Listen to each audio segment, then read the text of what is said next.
ایک ہندوستانی ہونے کے ناطے کوئی گاندھی جی کی گستاخی نہیں سن سکتا، ایک مسلمان ہونے کے ناطے کوئی اسلام کی گستاخی نہیں سن سکتا۔ میں ایمان والا ہوں اس لیے مدینے والے مصطفیٰ کی گستاخی نہیں سن سکتا۔ نبی کی گستاخی کیسا سنے؟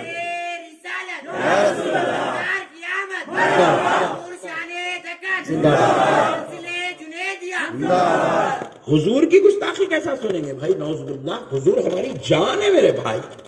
صحابہ اکرام، ایک صحابی کا قصہ سناتا ہوں آپ کو، پہلے ایک بات سن لیجئے۔ وہ قصے واقعے سے پہلے صحابہ اکرام حضور کے دربار میں آتے تو ہاتھ جوڑ کے بیٹھتے، ایسا ہاتھ رکھ کے بھی نہیں، ایسا یوں بیٹھے، یوں ایسا یوں کھجا رہے ہیں، ایسا نہیں کرتے۔ اب دیکھو آپ لوگ یہاں بیٹھے ہوئے، ہر آدمی کی بیٹھک الگ ہے، کوئی یوں ہاتھ رکھ کے بیٹھا، کوئی یوں بیٹھا، کوئی یوں بیٹھا۔ اب تم سیدھا نہ کو جاؤ، ایسی بیٹھو، یہ بندوں کا دربار ہے، جیسا چاہے بیٹھ سکتے ہیں یہاں پہ، نو پرابلم۔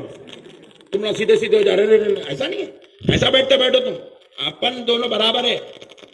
مگر نبی کے دربار میں صحابہ ایسا نہیں بیٹھ سکتے، تم میں نہیں، صحابہ نہیں بیٹھ سکتے، صحابہ، کیونکہ یہ وہ پاک و مقدس دربار ہے، یہاں بیٹھنے پہ بھی ریسٹرکشنز ہے۔ یا تم جیسے بھی سبحان اللہ سبحان اللہ، ابھی یہ میرا شیر کیسا بولا آواز نکال کے، حضور کے دربار میں نہیں بول سکتے ایسا، وہاں تو آواز پہ بھی کنٹرول ہے۔ اللہ اکبر۔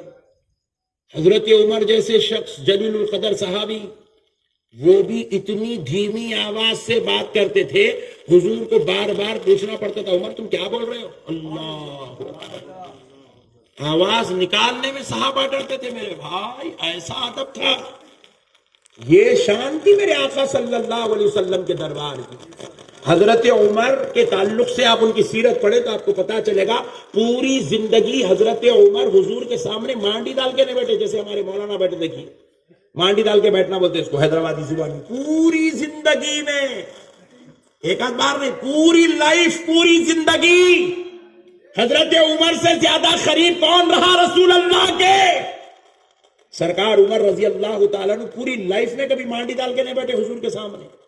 کیسا بیٹھتے تھے؟ جیسے ہم نماز میں قاعدے کی حالت میں بیٹھتے ہیں ویسا بیٹھتے تھے، جیسے قاعدے کی حالت میں بیٹھتے ہیں حضور کے سامنے حضرت عمر ویسا بیٹھتے تھے، اور پھر ویسا بیٹھ کر یہ سر، یہ کندھے، یہ کمر قاعدے میں سیدھا رہتی ہے، مگر حضرت عمر ایسا نہیں بیٹھتے تھے، حضور کے سامنے ایسے یہ کمر یوں جھکا کے بیٹھتے تھے، ایسے کمر جھکا کے ایسے، پھر یہ ہاتھ قاعدے میں آپ ہاتھوں پیروں پر رکھتے ہیں، رانوں پر، حضرت عمر ران پہ بھی نہیں، ایسے ہاتھ جوڑ کے بیٹھتے، ایسے بیٹھتے تھے سرکار کے دربار میں۔ کون؟ عمر، جن کے بارے میں حضور کہتے ہیں میرے بعد اگر کوئی پیغمبر ہوتا تو عمر ابن خطاب ہوتا۔ ویسے عمر رضی اللہ تعالیٰ عنہ میرے آقا کا اتنا ادب کرتے تھے، اللہ اکبر۔ جلیل القدر صحابہ کی یہ کیفیت ہے تو دیگر صحابہ کا عالم کیا تھا؟ میرے پیارے بھائیوں، میرے آقا کی یہ شان ہے، ایسا رہتے تھے یہ ان لوگوں سے چندی باتیں کرتے تھے، یا رسول اللہ بولنا شرک ہے، یا رسول اللہ لکھنے سے مسجد خراب ہو جاتی، ایک مرتبہ ڈی این اے ٹیسٹ کرا لے تو، ریئل میں کرا لینا جی، قسم خدا کی بول رہا ہوں، ٹیسٹ ثابت آ ہی نہیں سکتا اس کا، کیونکہ میں نہیں بول رہا ہوں میرے بھائی، یہ باتیں یہ مولویوں کے مولانا لوگوں کے ہوتے، تم لوگ میرے سے سن کے لوگ نقشبندی صاحب کے بعد ہے، خدا کی قسم ہماری بات ہے ہی نہیں۔ اللہ قرآن پاک میں ارشاد فرماتا ہے عُتُلٍّ بَعْدَ ذَلِكَ زَنِيمٍ،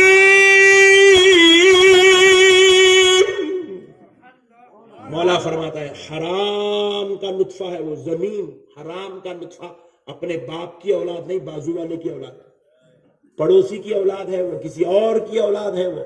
آپ اہل حدیث کی کتاب اٹھا کر دیکھیں، ان لوگوں کا کیا کرے ترجمہ، حرام زادہ ہے وہ، حرام زادہ ہے وہ جو نبی کی شان میں بے ادبی گستاخی کرتا ہے، جو نبی کی شان کو گھٹاتا ہے، اپنے بابا کا بیٹا رہا، نبی کی عظمت انہیں گھٹا تچ نہیں ہوئے، مکسنگ ہوئی تو ٹینشن ہے، سمجھے تو گڈ، نہیں سمجھے ویری گڈ۔ بات سمجھ میں آئی؟ اپنے بابا کا بیٹا کبھی نبی کی عظمت کو، انہیں تو یا رسول اللہ بولتے رہتا ہوں، انہیں یا رسول اللہ بولتے رہتا ہوں، انہیں آقا کی عظمت، آقا کی ثنا خوانی کرتا، انہیں نبی کی عظمت نہیں گھٹاتا۔